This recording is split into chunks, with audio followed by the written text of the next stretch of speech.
Greetings, Grandmaster Amon coming to you live from Mombasa, Kenya, where I've just gotten back from the worst business trip that I could imagine, where these trips are designed to bring people together, come up with new ideas, make plans, do collaborations. That didn't happen. Now, I learned some lessons, of course, from this, and I must say that I was in a kind of a hurry to get these things done because of the schedule. But one thing you'd have to learn in Africa, that there's no hurry in Africa, and I don't care what you say. If people are not ready, they won't. They just won't attend. People get busy, and then they can't. They can't make the. They can't make the these meetings. So this is what has happened. Where we would expect a quorum of over 8 or 9 senior black belts, we had basically 2. We had 3. Kweku Black, how are you, man? This was the worst weekend I have had in many, many months. I can't think of a time when it was worse than this. Just the circumstances behind some of the things that happened are just ridiculous. There was no quorum for the meeting. However, we didn't let that deter us. Some black belts came later in the evening, while I had very lucrative talks with one of the black belt accountants from one of the organizations. And I noticed that he was asking me Body League, which I shared with him openly. And then that, look at the unstable line. Then that allowed, that freed him up to ask me even more questions. Then we were later joined by another powerful black belt, and he fell in and asked me questions, and I gave out the information freely, basically telling them that the African Sport Karate League tournaments always make money. There's no tournament that we have that didn't make money.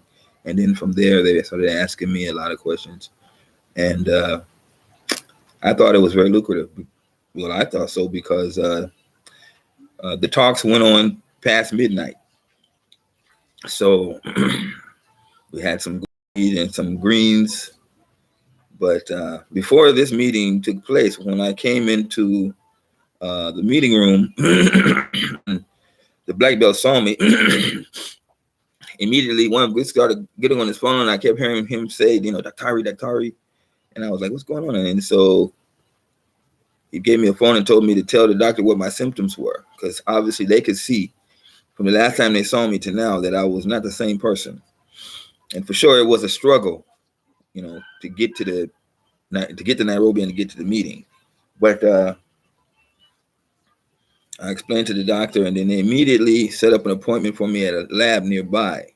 And I was like, kind of dizzy. And I just said, okay, I have to accept what the guys are doing to me, So the next thing I know, I was given a full blood test, and the results showed that my blood levels were very extremely low, and I needed more more iron in my diet. I would have to get nothing but greens. And that was a good diagnosis. They gave me some painkillers, And when you're like a champion, you don't you fight. So I'm used to just fighting whatever the elements are. But obviously they had taken a serious toll where anybody who see me could see that there was an issue. I'm really grateful for them for doing that. uh, More than they know, and I'm surely going to be beholden to them for taking that time. Just stopped the meeting and took me out to the doctor. And I was like, "How far is it?" Because I knew I couldn't walk more than 100 yards. So he said, "No, it's close, it's close."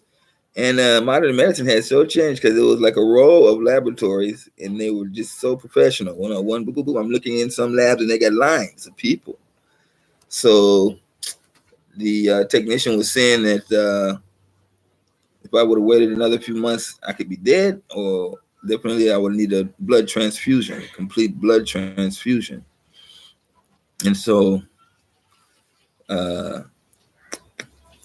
after that, they took me. We went back to the meeting where we had a very lucrative talk. Very, very on my side. I say it's lucrative, but the meeting lasted past midnight. The talks. But overall, we didn't have the meeting that we intended. Uh, Key figures didn't make it, and it was very unfortunate. So after midnight, I went back to my hotel. It was very cold.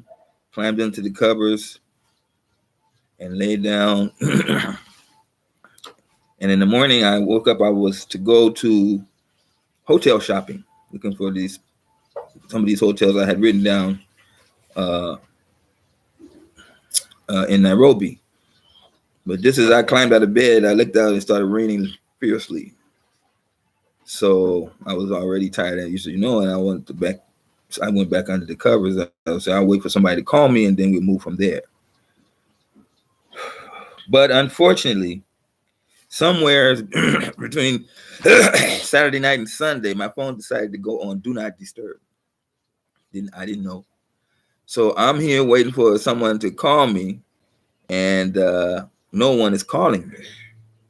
And it's going like, it's 11 o'clock, and I'm like, what's going on? So I started texting, and then I'm waiting for the reply on the text, but on this Do Not Disturb, it doesn't even tell you, it doesn't even make a sound when they text you. So they text me, I wake up, I go back to sleep, I wake up like 20 minutes later, here's a reply I didn't hear. So yeah, Kickle Black, yeah, I'm definitely taking care of myself. So it was a disaster. So now I went on until finally at 4:47 in the afternoon, somebody sent a black belt to the hotel. They found me and told me that my phone is unreachable. So when I look at the phone, there's a little dot, Do Not Disturb. So I untap it, and then the phone starts coming alive. I'm like, damn, the whole day gone. The chairman had been calling me. We had a meeting in Botella. I told him I had texted him, told him I couldn't make that. They had to come to the hotel. It never did work. So the whole Sunday meeting was also turned down.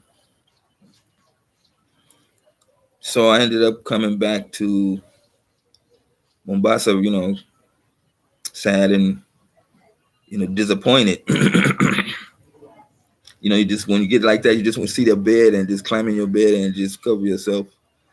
And I got home and turned my phone on to YouTube, and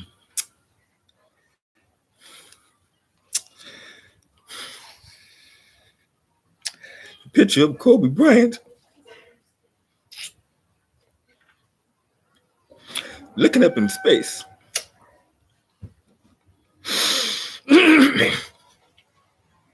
I was done. Totally done.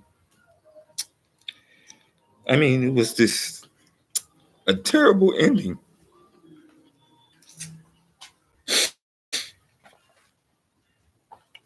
to the most terrible weekend.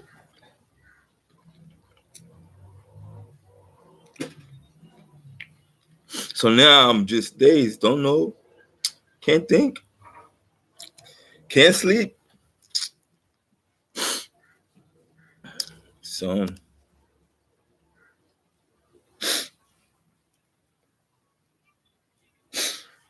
I'm from Los Angeles, so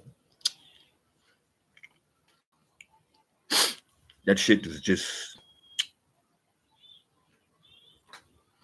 Hey, David, how are you, man? Yeah, it was really wonderful. That's why I love being in Kenya. They just stopped the meeting. They didn't say anything to me. I just heard the guy go up to the back and talk about doctor. Then he brought the phone, told me the doctor wanted to talk to me, asked me all my symptoms. Yeah. And the next thing you know, sir, let's go. There, sir, let's go. And that was a wonderful thing. I really appreciate it too, and Gara for doing that. Took good care of me. Take care of guys were jealous. But I'm saying I'm battling to keep all these organizations to come together. And I can see that there's still some parts of it where people are kind of still separated into their own little.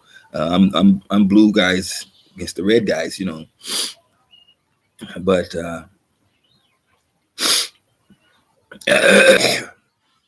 I convinced them even last night, telling them that it makes you more money if you work together than if you fight and separate and try to be apart.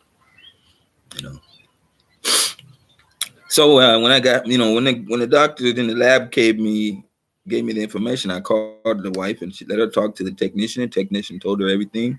So when I came home, I was given a big plate of spinach. I ate the spinach. It was nice. My wife did a good job. Then in the night, I sweated like I never sweated before. She was talking about, I mean, why do you pee in the bed? I'm like, no, I'm not pee in the bed. And yeah, I feel so much better now. If I can just keep getting the spinach, we talked about this months back. Spinach. But this family is kind of big, and I'm just a small wheel in a big turbine. So when they start cooking food, it's I don't have that much choice. So it's hopefully the technician has got them sparked that they'll make sure I eat greens every day. But I do feel a lot better.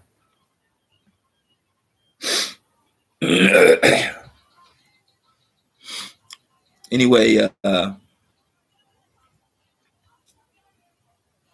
yeah, spinach is great, but the locals in Kenya, they like skooma. And they constantly try to make me like skooma. And I'm like, even the technician didn't say skooma. He said spinach. So I don't understand. Dollar Bill, how are you, sir?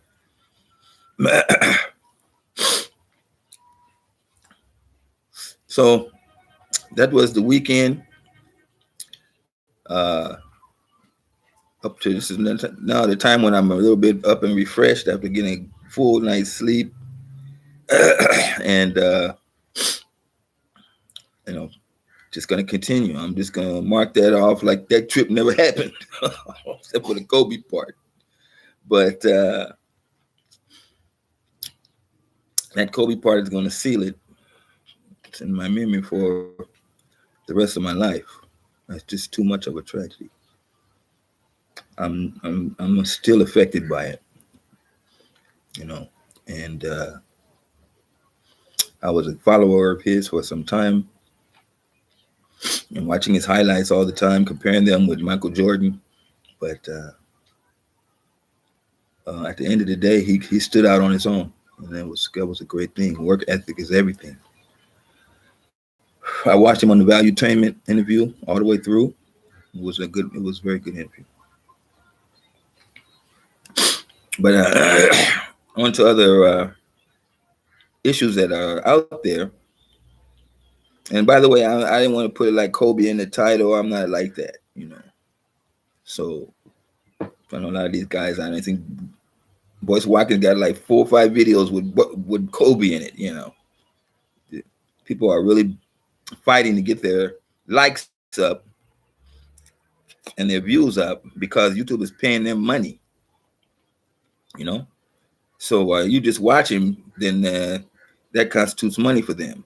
So a lot of times the content provider can get a little bit twisted and start thinking about getting people to watch the show as opposed to giving them decent content that they could, you know, that they can fall back on for, solid and fresh and good and true information. And it's some of it is very subtle, but I think you can see in this channel we are not into talking about all of that. So long before you guys know me, long before I told you this is how we're going to do send money and support this channel. We're not going to follow the ordinary means. I have already seen Boy Squawking come on the air and just say to himself, "Oh, I can't talk about that person. I can't show that video," because he knows YouTube give him a problem, stop his money. But here, you just send the directly to this number. Is why so many people have been failing, because they're just putting one name or two names, and that's not going to work. They want this whole spelling exactly. So maybe you copy and paste it, and you shouldn't have a problem. So when you want to support the channel, this is how we do it. When you send the money through World Remit, it goes from America straight to Africa. It doesn't stay in America, and the IRS take their money from it. They make records of what you're doing, and then YouTube take 30% for nothing, and it becomes like a big game. But here's this poop in America, poop out of America. So you love modern Africa. You want to come to Africa someday. Then get your mind right. Support this channel, because when you send here, you're sending it outside directly to Africa. You can say, "I have supported Africa." Now, we've been doing this for a long time, and I've told you, we're already seeing problems with monetizing channels. Some content providers literally have to do a show offline, take it, and then send it to YouTube, and then they monetize it and tell them how much money that show will make based on them watching your content. So that kind of makes the content provider like, "Oh, okay, I gotta do like this, or I can't say like that." You don't see that. You just see them talking, but you don't realize that there's so many things they could be talking about that they don't that they don't discuss, or they come in and then they start talking about blah blah blah blah Lizzo. Now you ain't got shit to do with Lizzo, but they the one who bring up Lizzo, and then they start talking about Lizzo. So that becomes now the topic of conversation. Lizzo, when you went on the channel, you didn't come there like, "I want to talk about Lizzo," but they made the topic up, and then they come up with somebody else. "Oh, this guy did this." Then they talk like 30 minutes on that guy who you don't know and you never will know. And at the end of the day, it's like 30 minutes of conversation about somebody you don't even know. You have to be very careful when you're watching these things. It's a lot of time wasting when they're coming in and talking to you. They're not talking to you about the truth. They're not telling you that we're failing as blacks in the United States. They're not telling you that we're losing the fight badly. They're not talking about how the upcoming recession is going to affect blacks. They're not talking to you about the disparity in wealth gap. So severe. I mean, you can't go around the country. I mean, you can go around the world to different countries, and you'll be laughed at when you go to an African country, and when you go to another country and they tell you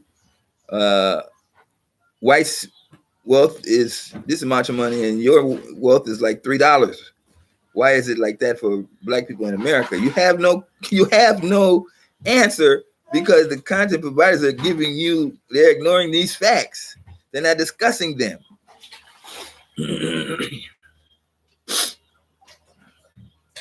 They're not discussing these things.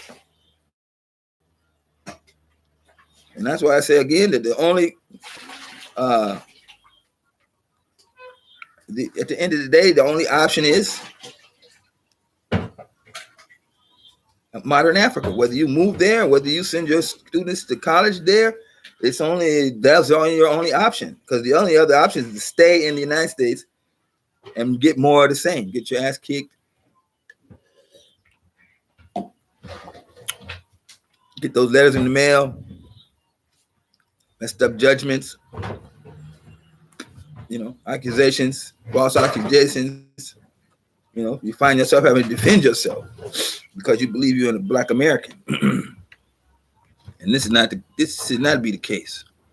Especially now, with the situation as dire as it is. No one wants to talk about that. We are nothing if we don't have numbers. And they are reducing our numbers seriously. Their numbers are going down, but our numbers are really going down. And it affects the majority of the black group. I can't even call them community anymore. That we can feel it.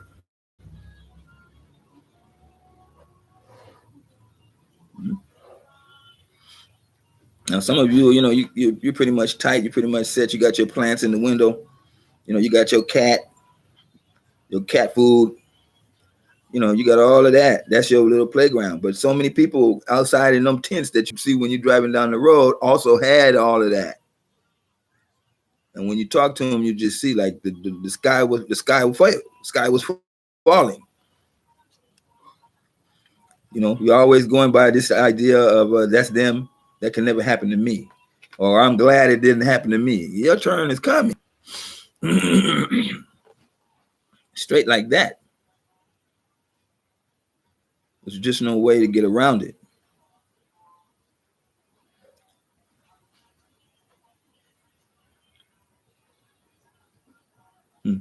Sally Peters, big joke.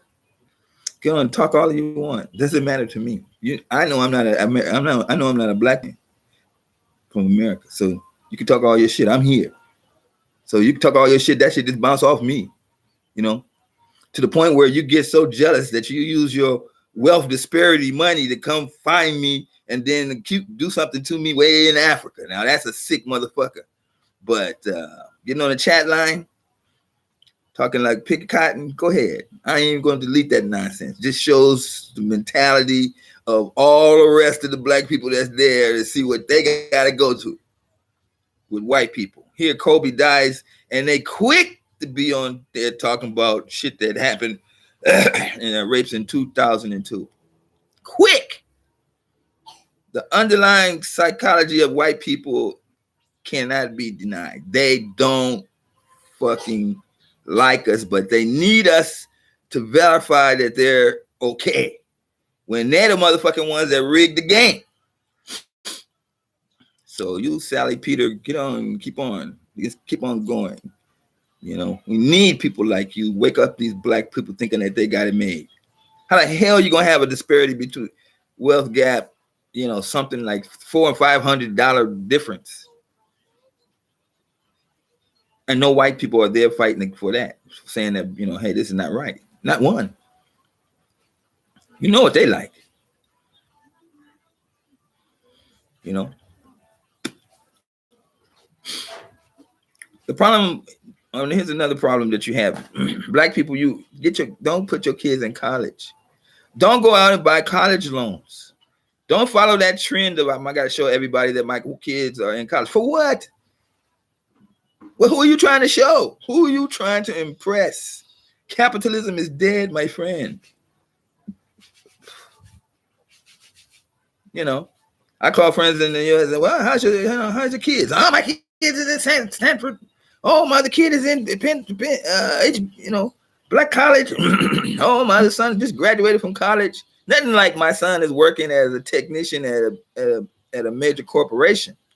Nothing like that. Just that my kid is in the major college and I'm paying big. They skip that part. And I'm paying big ass college loans until like 10, 15 years from now. And some of them can't even know they ain't gonna never pay the loan back. And in debt to the day they die. You got white people now that can't eat because they can't afford food because they got these crazy college loans fees that are due. And if you got whites doing that, then you know what blacks must be doing.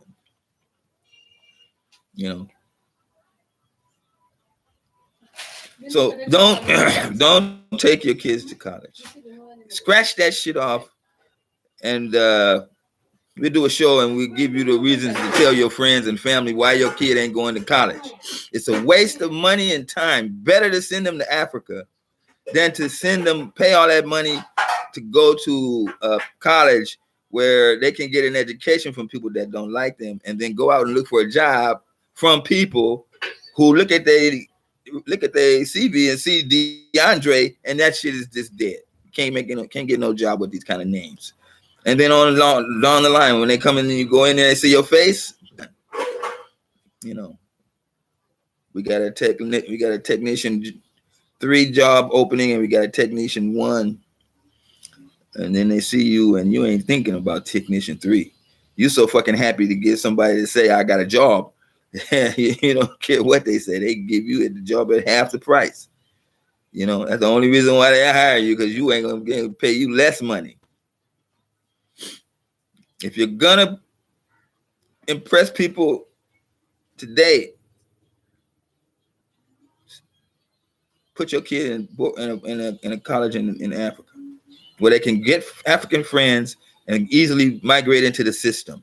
And then one day they'll be calling you like, Mom, come. Mom, I got a place where you can stay here.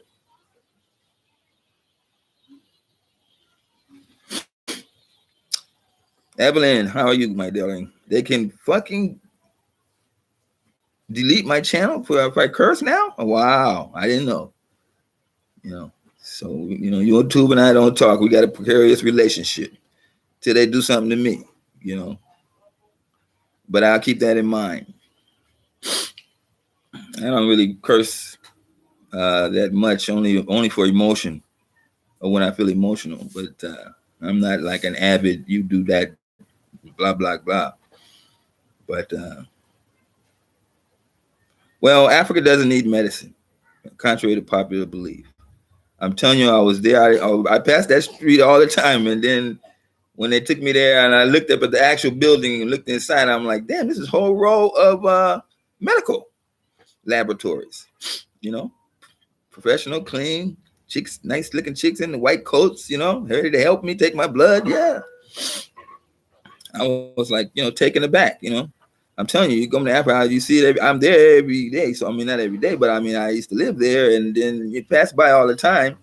You don't realize how much the thing has changed. Beetroot.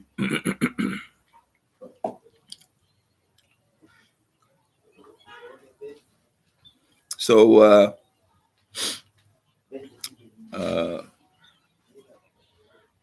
no, Africa doesn't need medicine. That's not. These are a lot of these things that the Foundation of Black America and ADOS, when they come to start straight attacking Africa, they're going to be using a lot of these old precarious terms like Africa got sick people. You got better medical care. I'm telling you, you got better medical care in Kenya than you do in America.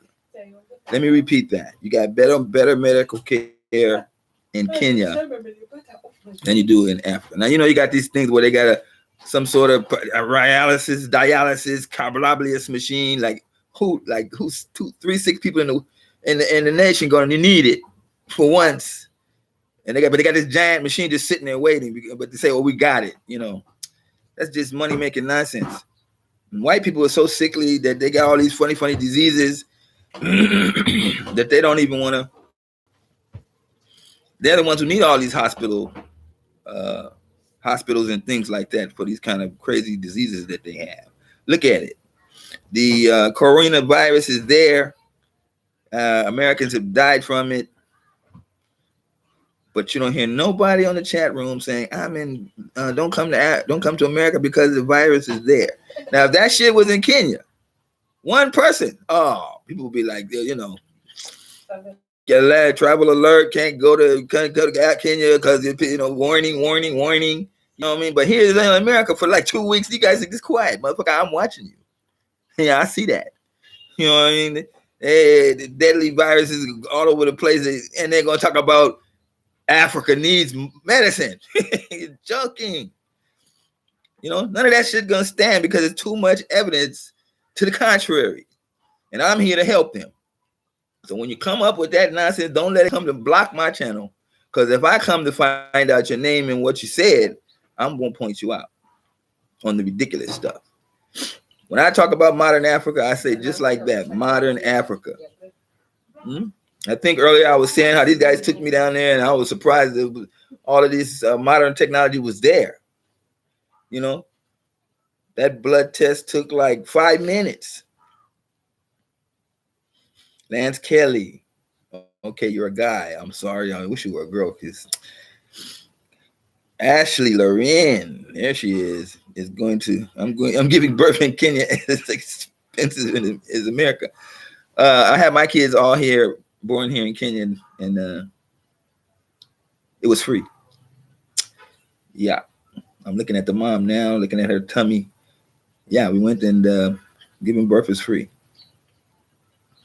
So if you go to private, of course you're going to pay, but the public, you can give birth. Okay, now from the ground level, let me tell you the ground level. They got their little ways of having little trick by the basket.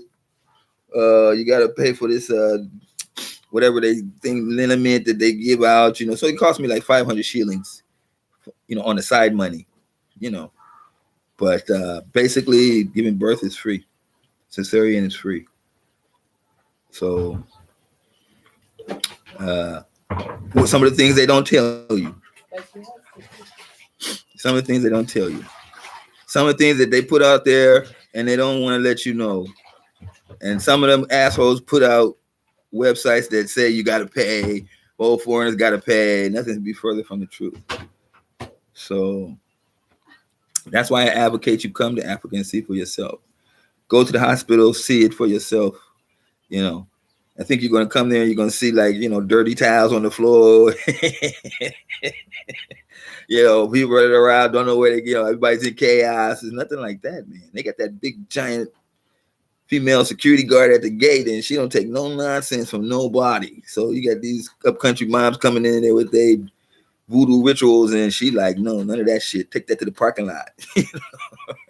So, city hospitals, they don't joke, but they give very good service. Nobody want to die in nobody's hospital because of negligence. That's just ridiculous. This is a new day. It's not it's not 1986 or something like that, where after the IMF and the World Bank robbed the African countries of all their money, and then they reduce the support of the hospital and medical care.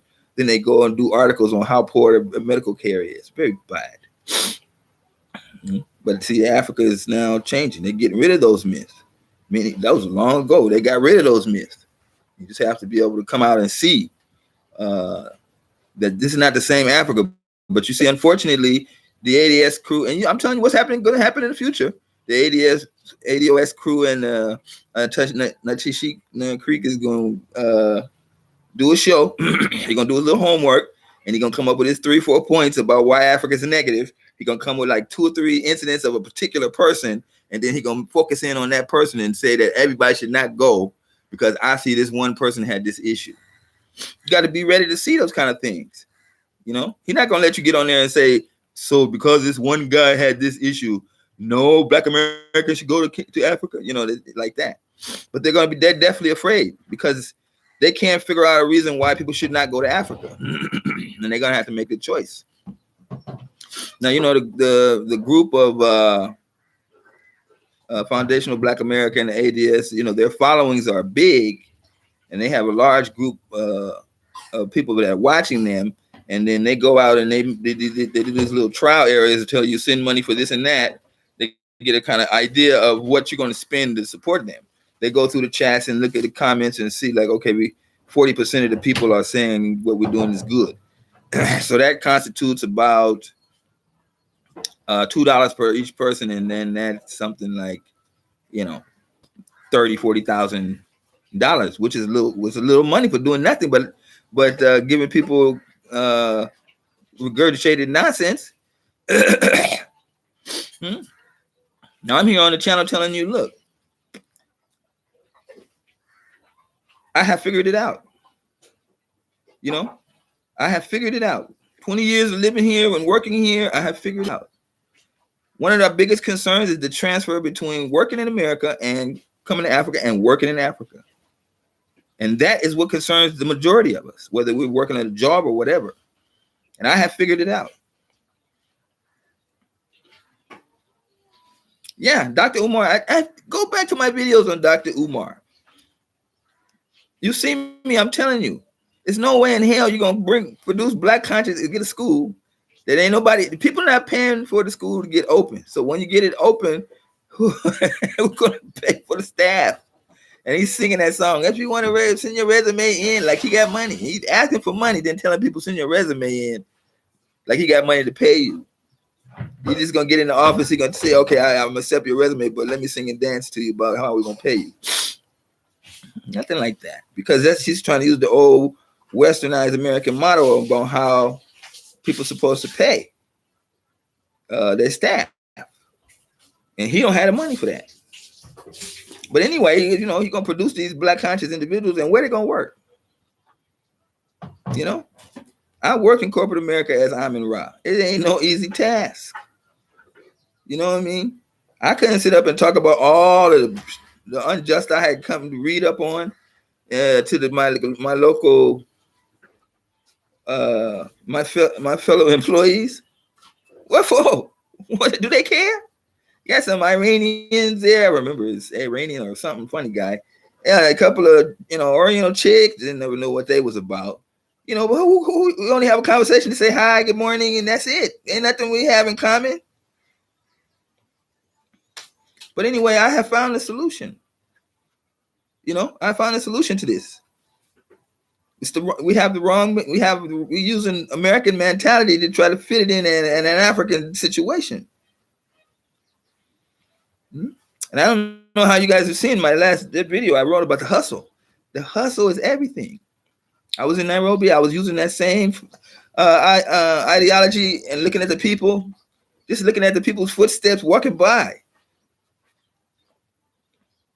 Africa is a hustle. It's not I get a job and then I'm satisfied. I go to work every day and they pay me. It's not like that in Africa.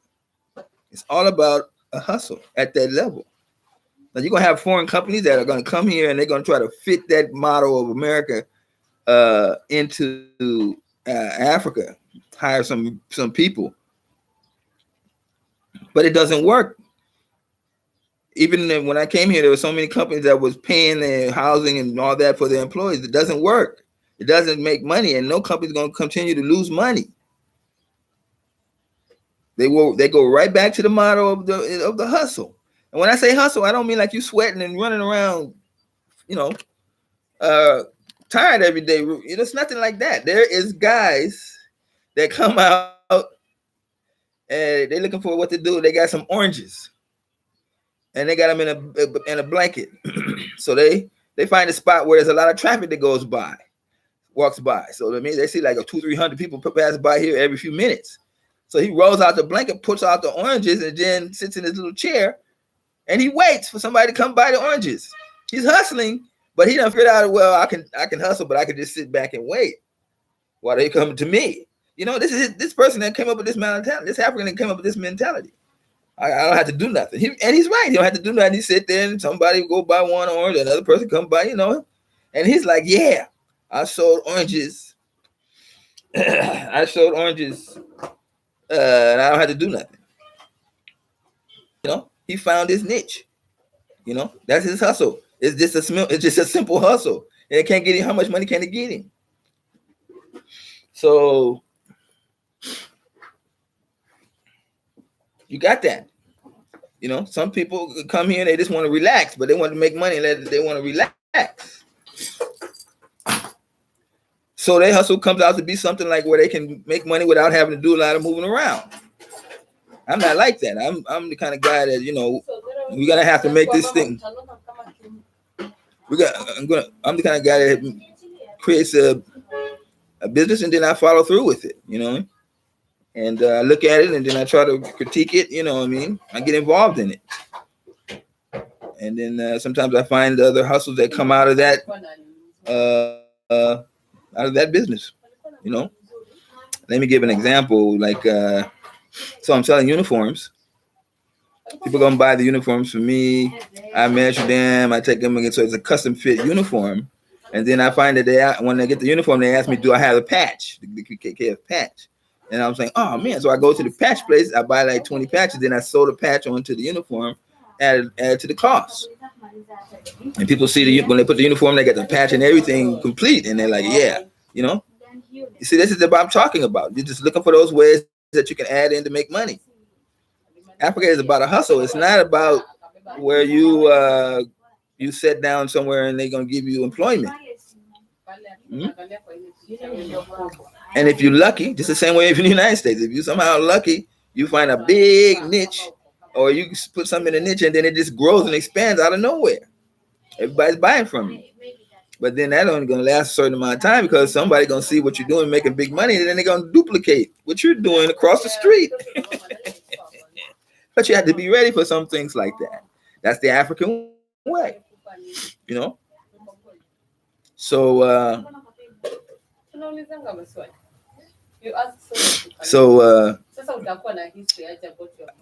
hustle concept, I could try to keep explaining to you. When you come here, you must not look like I'm looking for jobs. No, you must look at where is an area that can make money. Well, I'm on the line. You guys are waiting. Hey, you guys, hey, please, come on, don't do that. You see me here talking like I'm not on the line. So they come up with all kind of ways to make money. Do I still want to put you in tents? I don't know. I don't know how to take that.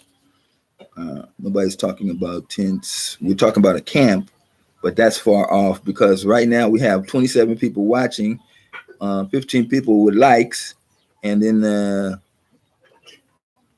we are far from the quorum that we need to start doing that. But when the recession hits, you're going to get a lot more people paying attention.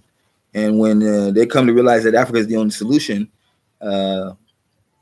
channels like this one is going to have be of more interest to more people. So we're just sitting around, we're waiting for that.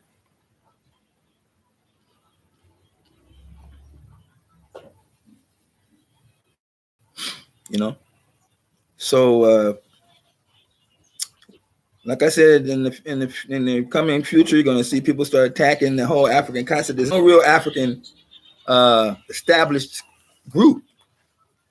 You know, Black people from modern Africa is here, but we're not really like, you know, advocating like everybody join this group. You know, we're just here giving out the information for those people that are or have that on their mind about an African plan, but not where we're telling people that a full-blown movement that we are going to go.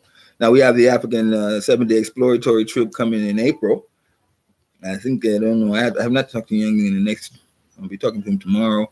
I think we'll be closing that up. So if you want to join in, go to blackpeopleformodernafrica.com and get the information from the channel. Okay. Ooh.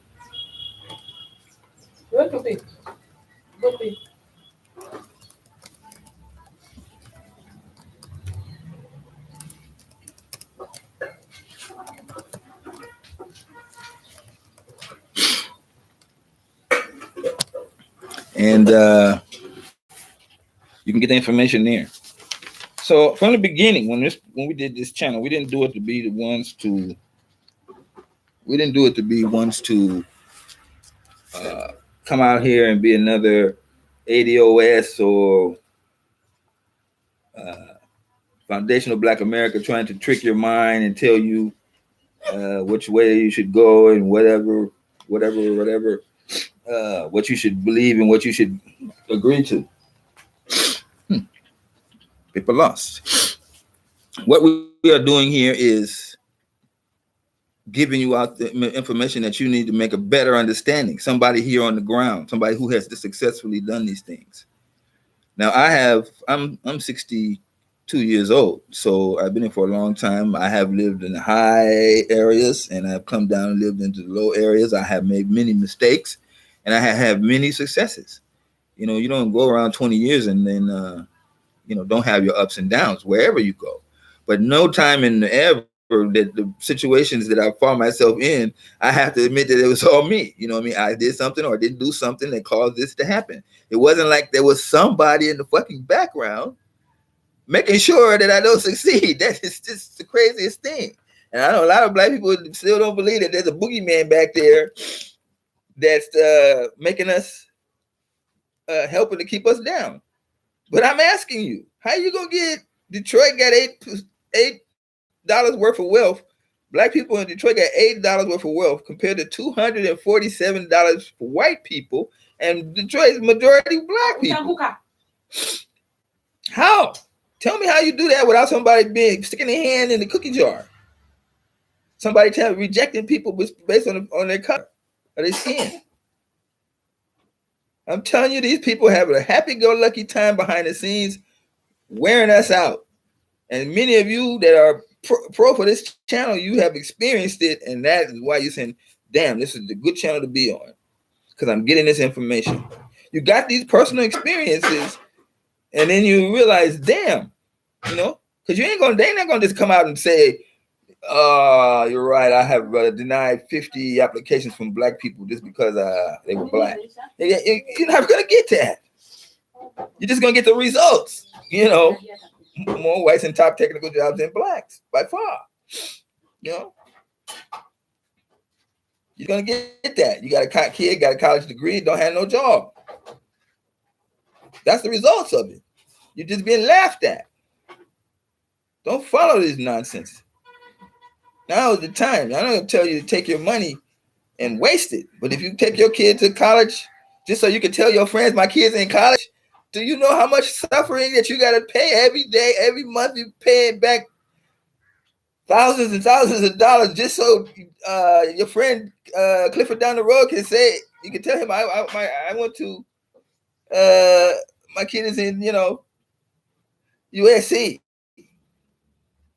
What the fuck that mean? Do he got a job? Is he paying back that loan? Is he making big money? No, because America can't support that. Can't support you with those kind of jobs. And they're refusing. They're back there looking at the disparity in wealth, and they're saying, well, let's take them down 2 notches. And that's exactly what they do. And you think that because you don't see them advertising that shit on TV, then it must not be real? No, my friend. That shit is very real. You cannot get the disparity of wealth. Go through all of the American cities and look at the disparity of wealth between blacks and whites in every city. How can that be? How can that be? Okay, and I want to say something else here. It's going to be a bit controversial. Yeah. We're something like 10 million black men, as they say. But there's a large segment of black people who are not in the fight. They don't get on social media and talk. They don't support black institutions one way or the other. They just follow the hand that is given to them, the white hand that's given to them. And a lot of these brothers are in the South. A lot of these brothers are in the South. Some of you know what I'm talking about. You go to Mississippi and it's just like blacks know their place. Millions of us.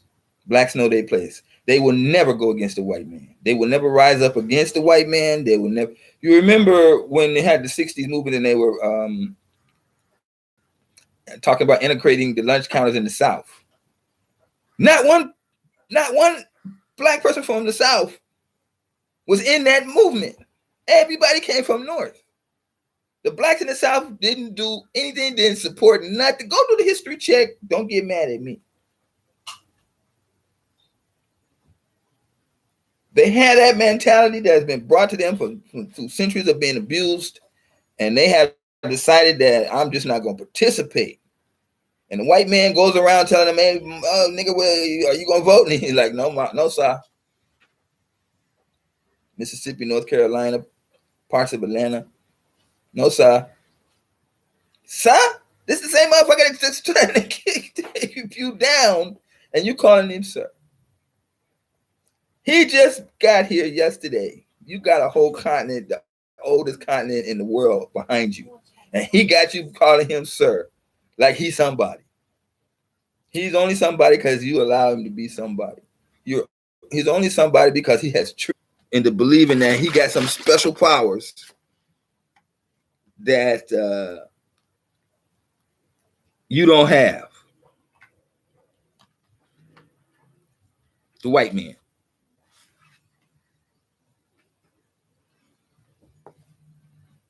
Our brothers in the South, when we start talking about the numbers, you really have to mark that group and say, well, you're gonna get support from that group, one way or the other.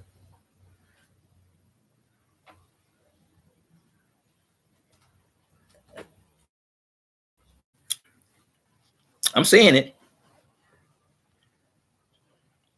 and I might catch hell for saying, oh, I'm saying that Southern blacks don't do nothing. Show me where they do it. Don't start attacking Amon Ra. Amon Ra got a bad eyesight. Amon Ra bad missing a tooth. Don't start doing that. Talk about what I said.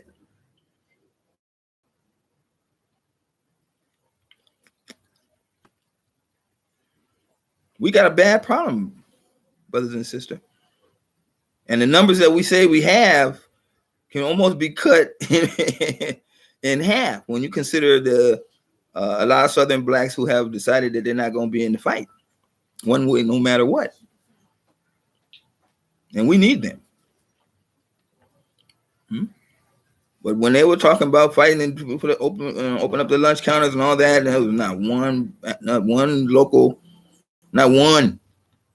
local residents from Mississippi was in those restaurants. Not one. Go look at your history. They was, yes, sir, boss. Well, not me. I ain't participating in that, boss. No way. So the same issue with the African, with Africa. I can't go to Africa, man. No. Then they start saying shit like they guys start giving out reasons, and then that's when you really like, no, you see, no, that's not fair. Keep your non-conformist ass to yourself, but don't come up and start giving out fake ass reasons like you got some sort of knowledge or you've been studying the situation, because you just make yourself look foolish. But you see, to get to where we are, some of us Southern blacks, foolishness is something that they don't mind. They don't mind being looking foolish.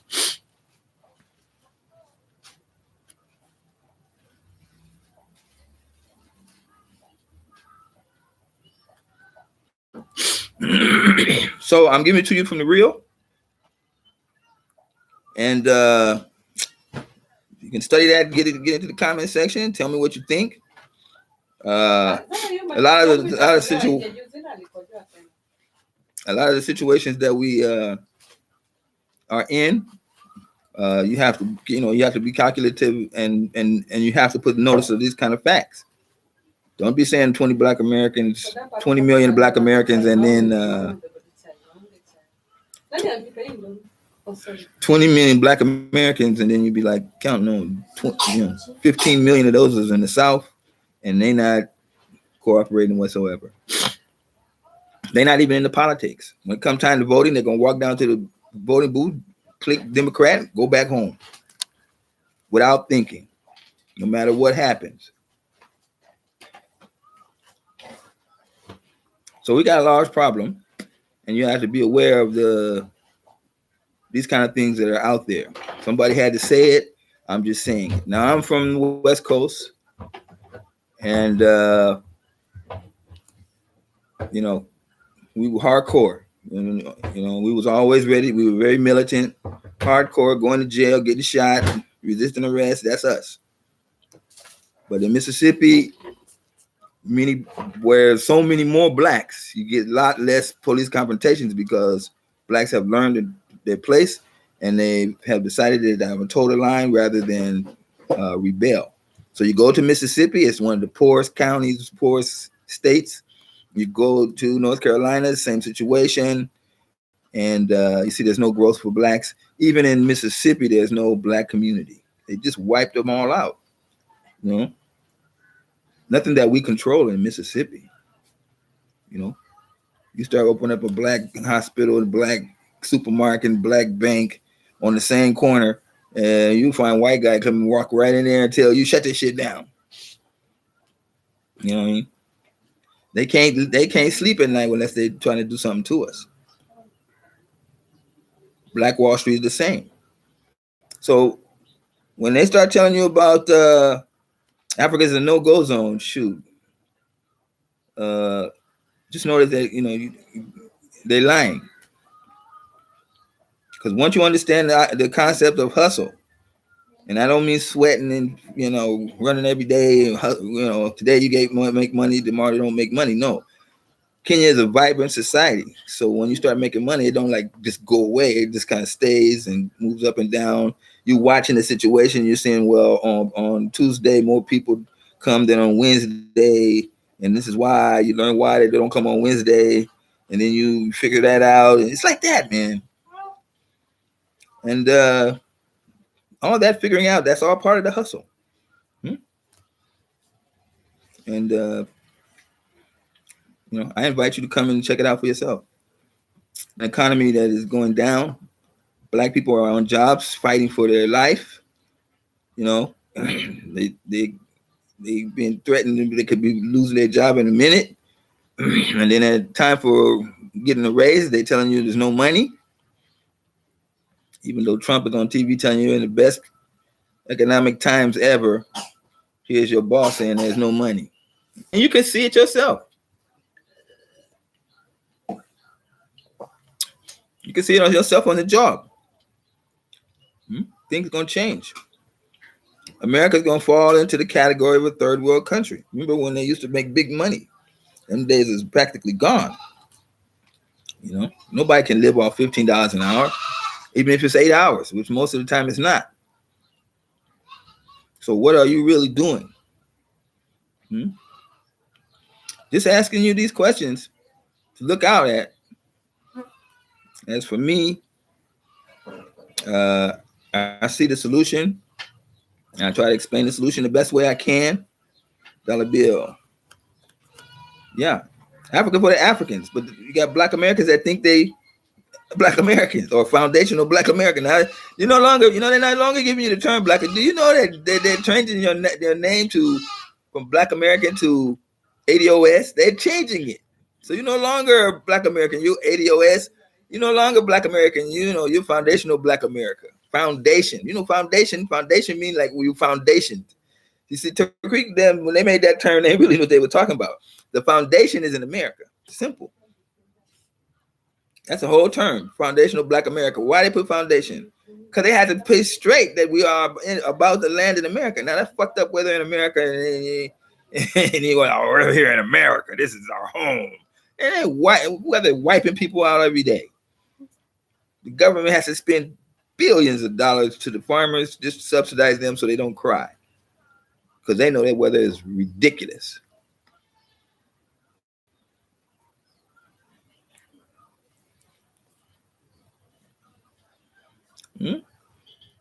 People don't like to be called African because you got this stigma in your mind that an African is like a guy. You see, you got the idea that there's an African there. He's just like, he don't talk.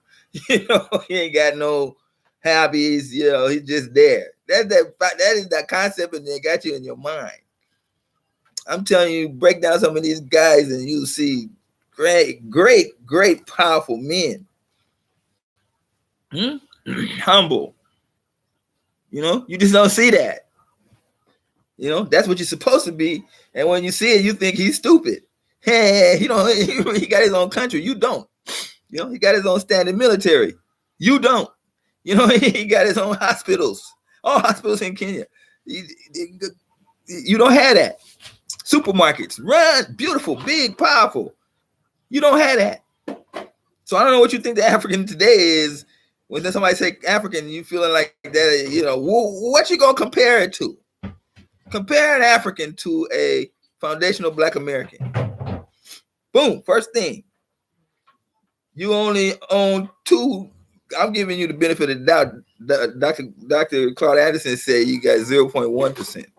You got 2% of the whole country's wealth, yet though you 20% of the population. 98% of your Black businesses don't have employees. So I don't know what they're doing.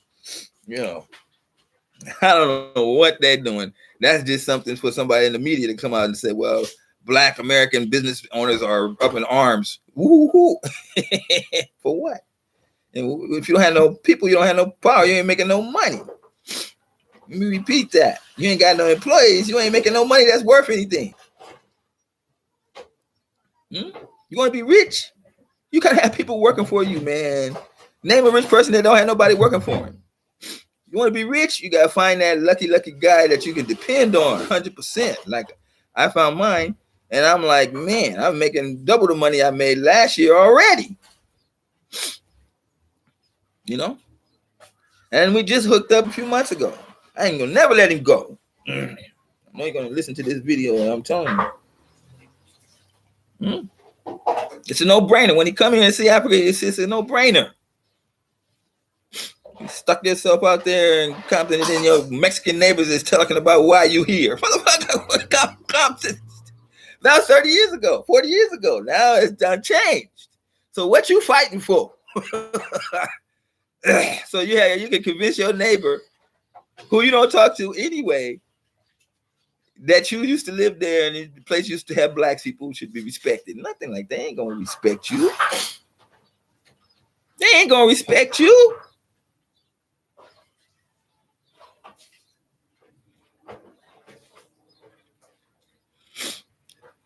Yeah, Martin Luther King Hospital. Yeah. I used to go there too. Not because I was sick or anything, but because my master used to work in that hospital. But those things have changed. And we owe it to our children to give them a better environment. And you know, you're nervous and you're scared, but ain't nobody dying. You know? So this idea of what you think a Black African is, get that out your mind. An African is a Black man, very strong and intelligent. He don't have nothing to do with racism. So you don't see him out here, you know, hunga boonga hunga. Who we gonna talk to? He in charge. So so you come in there talking about, you know, we got to fight the powers that be. What power? We own the power. The African owned its own country. Can you understand what I'm telling you? These Franco countries just got up on television and told them, get your ass out of my country. Now, if French was in charge, they think you want to think the white man is, how could that be possible? If you think that America runs Kenya, and I keep asking this question, I never get an answer. If the white man runs Kenya behind the doors, why in the hell did he let China come in and take over 75% of the import-export business in Kenya? If he's in charge, why would he let that happen? He let that happen because he had no choice. You think that the white man is smart, and he is dumb. He has made no kind of decisions, developed no type of plan that is, you know, in harmony with anything.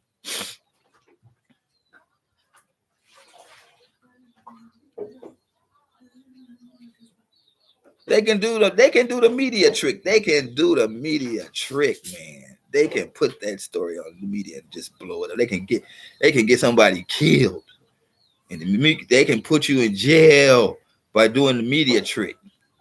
You know, you had sex with somebody 30 years ago, and you going to jail today because they done put that media trick on your ass, and the people have already judged you. So even if you don't go into the cell, you can't even do nothing. You know.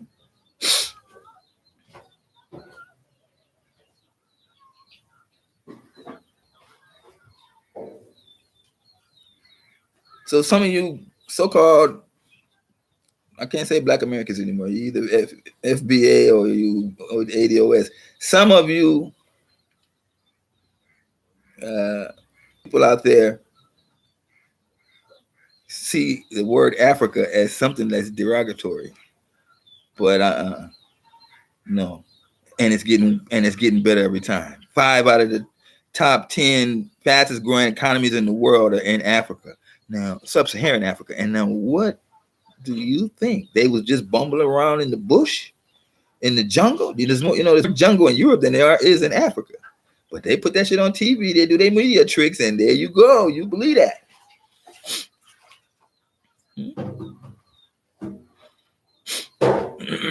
The British just came here to Kenya. They're trying to break out of the Brexit. They do a business deal with Kenya for $228 billion. They trying to get in there and get some of Kenya money. You know what I'm saying? Yeah, this has happened a few days ago. France was right behind them. And Italy, they're just sitting there in recession, and nobody's saying that they're in recession. Nobody's telling you that there's a coronavirus. But if it was in Kenya, if Kenya's GDP went below 2% 2 times in 2 different times, you'd be hearing that shit. It's all over the news. You've got to get away from this kind of things that's on TV, man. You cannot let the media educate you. You go back from my very first show on Facebook. Before there was a show, I completely stated that the black man's greatest enemy is Western mass media, news, and entertainment and sports.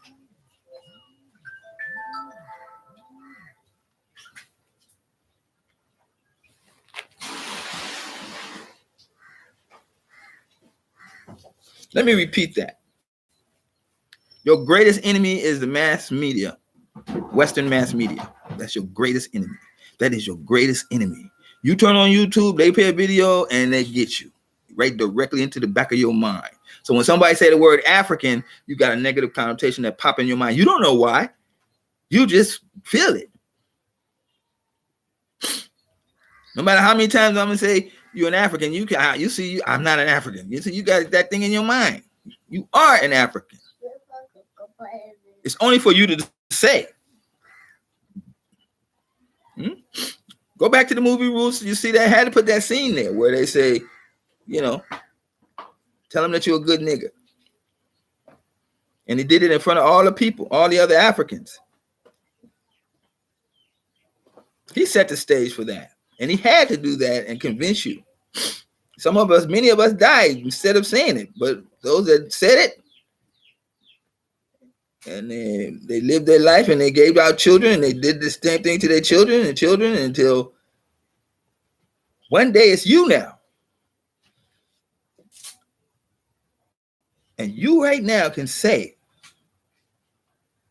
I'm no longer an African American. I am an African. My continent is the motherland, the biggest continent in the world, the most resources. Yeah, it has its problems, but ain't nobody trying to kill me. Nobody trying to take advantage of me. I'm no longer being part of the murder capital and the rape capital of the world. I'm not in a country where guns are legal and people are shooting up people at Kansas City nightclubs, 18 people. Pow, pow, pow, pow, pow, pow, pow, pow, pow, pow, pow. Not even the first time it happened. They had incidents earlier. But how much coverage did the Western mass media give it? 1 minute, 46 seconds. That shit happened in Kenya, that'd be like 1 hour and 45 seconds they'd be giving it. You see? You got to realize this. Their job is to convince you that you are not an African. All of the smoke screen, all that coming up with different things, all of that is just wasting your time. They're to waste your time. Keep your mind occupied that you are not an African and that an African has a negative connotation to it. Just go to YouTube, click your videos, and then look at each video and say, how did that help me as a Black American? Didn't watch the next video. It was what that got to do with me. They put on the Daily Show. Daily Show come on, he cracking jokes. How do it's funny, but then after it's funny, I mean, what else is how? I just spent 10 minutes watching the guy make me laugh. Then what? You see? No progress. Where is that show that's talking about our issue? Why blacks you have to be united? And they're gonna come up there. Takree's gonna come up there and telling you about we got to be united. But I'm telling you, uniting means less control. And you guys is too busy making sure nobody controls you. You're too busy with that.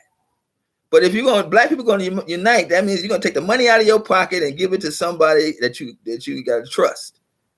Then they're going to do the right thing with it. Now, if they say it's going to stay in America, you fucked.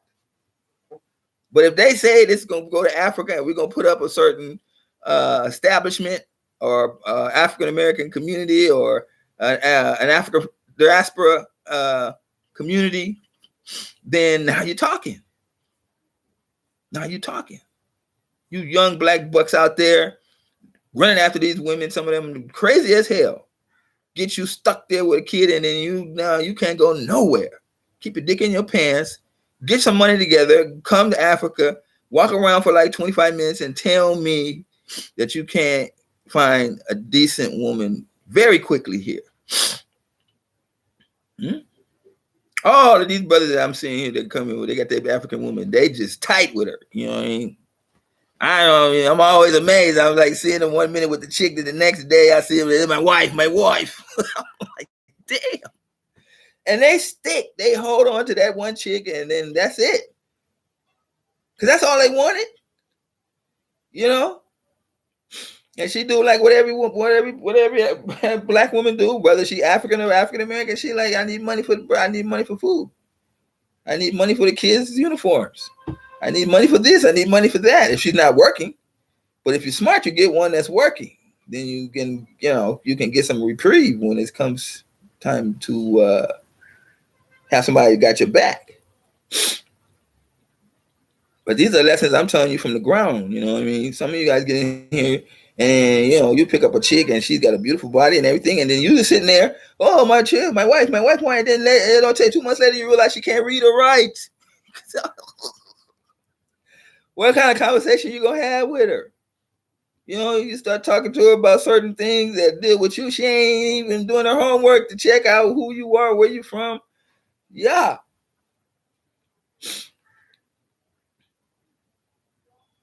So just like you might have made a mistake in Africa in a relationship, just like you might have made a mistake in America in a relationship, boom, you come here after you make the same mistake. But that's why I'm here. That's why Jim is here to tell you, look, education is important for you when you get a woman. You know what I mean? She'll let you know who she is. Her family members, number of family members is very important. You know what I mean? So no matter how hot that ass look, if she ain't got those things, you're gonna find yourself down the wrong road. So you as a man, when you go women hunting, don't go looking for the body first. That's what they want. In America, they paint themselves all up, put their weaves in, looking all, fly and shit. They look good. But shit, at night when they had to take all that makeup off, you like, But African women are more natural.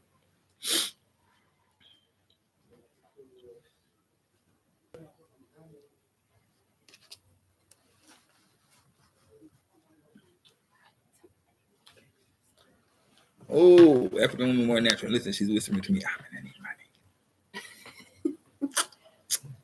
money. That's the life. What am I here for? The woman say, give her money. I will say, no, it's too much money for me. That's just me being poor mentality. I give her the money. I go to work. I figure out how to make more money. So the next time she asks, I'm there.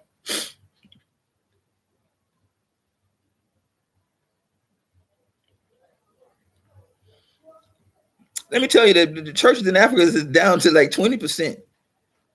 They're going out. It's only a matter of like 10 more years. You know what I mean? These preachers is getting tired of preaching to empty halls, not making no money. Okay. What you need? For how much? Breakfast.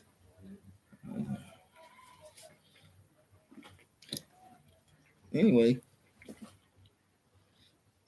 when I go to Nairobi, I usually make big money, and then but now when I lost money, I still got to come back and pay. Whoa, I'm gonna have to invest it. But anyway, this is just the life in Africa. You know what I mean? Right now, we're just at the house. All our kids are in school. It's just us alone here. And what time is it? I can't see the time. But I'll be going to the lab and deal with that for some hours. Then I'll come home.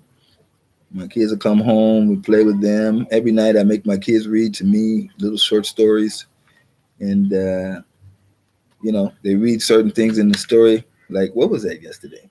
She was reading marshmallows. No, hot dogs on a stick. The story is about hot dogs on a stick, and she was like, "Well, Daddy, what's a hot dog on a stick?" So I can just go to the tablet, hot dog on a stick, show her the hot dog on a stick. Oh, that's a hot dog on a stick. So it went down, and then it said in the story, and it went down talking about roasting marshmallows. So I just assumed that she didn't know. I started roasting marshmallows. When I showed the video of roasting marshmallows, she was like, "Daddy, I know that." So I'll probably let them read that story again in a couple of days, and then go outside here and make a little fire and buy some hot dogs and marshmallows and let them have some fun. But that is what reading is all about, man. It just lets you open up their mind to new things that they don't know. A lot of it is Americanized, but a lot of it is also African too. So that's the life. Nobody's trying to get after me. I ain't walking down the road and seeing white people everywhere. I'm not a minority. Nobody's, it's just a wonderful life. And my kids are 100% African. They never had to deal with racism. If this is the life for you, then fine. Start your plan. Start your plan.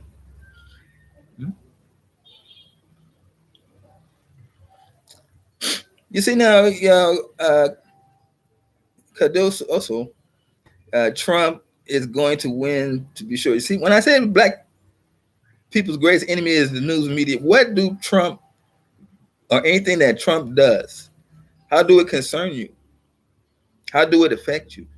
I mean, when you break it all the way down and he comes on TV and saying the Chinese trade deal, this, that, the other, they made it look like it was affecting you by lying to you and telling you this group got affected, this group got affected. Next thing you know, everybody going to be having to pay a lot of money for Chinese goods and all lies, distractions. So when you get an African in America talking about Trump, you've just been brainwashed because they putting all of that extra information out there. Trump, just to kind of keep you having something to say. But you start talking about Trump and it had nothing to do with you. It's like you regurgitating complete nonsense that don't have nothing to do with you. So while you talk about Trump, there are videos that are out there talking about the things that are happening in Africa, like I'm telling you about the British doing the big trade business deal with Kenya, the African Free Trade Agreement coming into effect, these things like that. But no, we're missing all of that. Get your mind right. Learn to turn that shit off when they start talking about things that you just have to stop and say, is this really, how does this affect me? And if it don't affect you, then why are you watching it for 20 minutes? Nothing better to do? There's so much we don't know. And you can't find it if you're listening about Trump did this. Bernie Sanders did this. You ain't gonna ever meet these people and nothing they do is ever gonna affect you in one way. Is it gonna build a black community? No. When they start talking about we building a new black community and all the business is gonna be black, then that's when you start parking up and listening.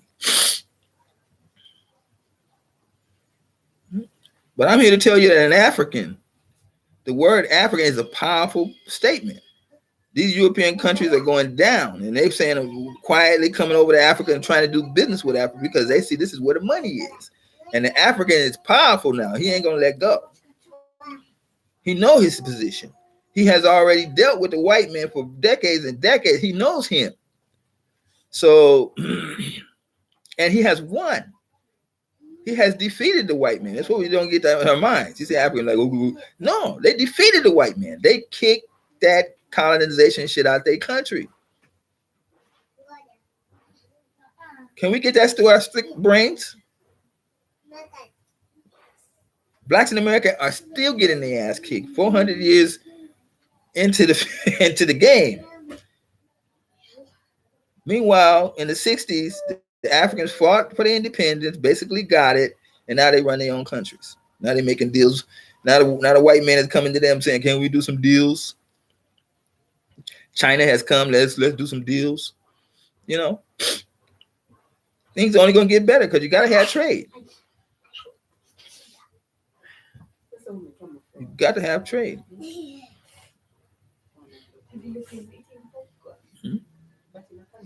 With China giving out loans, it only lets you build your infrastructure that much faster.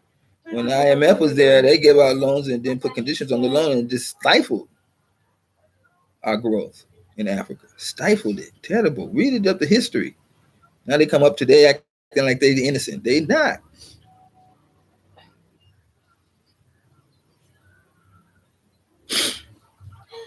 Okay, RK, about the citizenship. I'm telling you that the citizenship thing is far.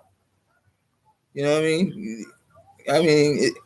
What you need to do is establish yourself in a country that you have decided to live in and love. That's what you have to establish. You know, don't come in the door talking about citizenship and you decide you want to go to another African country. I have seen this happen. You know, these African countries they charge money for citizenship. They see you're not the only one. They see you coming. African countries ain't no fool. They ain't gonna like. It's not like okay, it's black people gonna be doing this. No, it's the country of your origin. It ain't nothing to do with your color. So it's a citizenship for Americans is this. Citizenship for British people is this. You see? But you talk about citizenship, and you talk about getting involved in taxes, and then there's a lot of negative things that come about when you try to get your hustle on. You just put yourself in a quagmire. You don't put yourself in a situation where you have stuck yourself like that. You know, so that's that's far back. You can be in a country for over a year without having citizenship and just be, you know, establish yourself with a residency and then move from there. In Kenya, if you're here 7 years legally, then you can apply for citizenship. It's no big deal, but don't start talking about it right off the bat. That's just a waste of time. Get here first. You know what these guys are doing about giving you citizenship in their country, just an advertisement. You know, what do it give you? If you got your checkup from outside,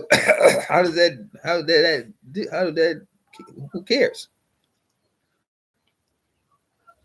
If you got your American passport, that's just all you need. Flash it wherever you go. It's like American Express card. You know, each country has different types of requirements and stuff like that. You just study them, you know, but don't be rushing into something for just to say, I'm a citizen of this country. What that mean? Next, you know, they give you a citizenship of the country. Then what next? Huh?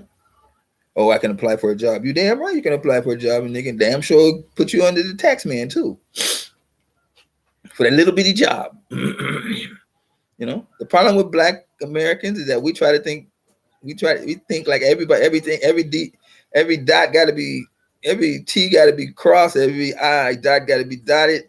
You know, we must follow the rules. We must do everything by the book. And Africa is not like that. Africa is not like that. Now, I know I make some of you short in the brain wire, but that's a show for another day. But don't think you can come here with all your right paperwork and somebody can still get you. And you be hollering, that's not right. I did everything right. You know, I'm good. I'm not like these other blacks that are running around here with no visa. I'm not like that. They're here illegal. Blah, blah, blah, blah. Nobody won't chase after them because you said that one is illegal. You know what I mean? Because Africa ain't like America. And you ain't got this. You didn't get the memo. You know? Because a lot of you assholes are out there. You gotta do it. You pay all that extra money to do it right, and now you mad at everybody who didn't do the paperwork and pay the money that you paid. So you ready to go out and put the finger on them. That guy over there didn't pay his visa fees, and now he's here. And he doesn't have the proper paperwork. Policemen look at you like you're out of your mind. Why are you talking about him? You know, some policemen straight up tell you, is he breaking the law? And then, well, I ain't going over there and waste my time. Yeah. It's not like America where the police will break in your house and while you sleep and get out your bed. I don't care if your woman's naked. She got a good body though. You know, put your clothes on. Let's go. Yeah. Not like that. You watching these damn TV shows, they're showing you all the perfect thing they do. They get one sip of blood or somebody coughs on the table and they find out it's you. And you believe that shit is real. You be SCI all over the place. Oh, you think they're going to come do that shit when something happened to you? No, that's just TV. Investigators are all over the scene. What they doing? Well, they're going to take some pictures. They're going to remove the bodies and then take some more pictures. Investigators are all over the scene. You know, that's just, you know, media madness. The media in America has the right to lie to you. The media in America has the right to lie to you. Go look it up. They have no obligation to tell you the truth. They can just tell you 15 people dead, and they're just guessing. Just to make the story work.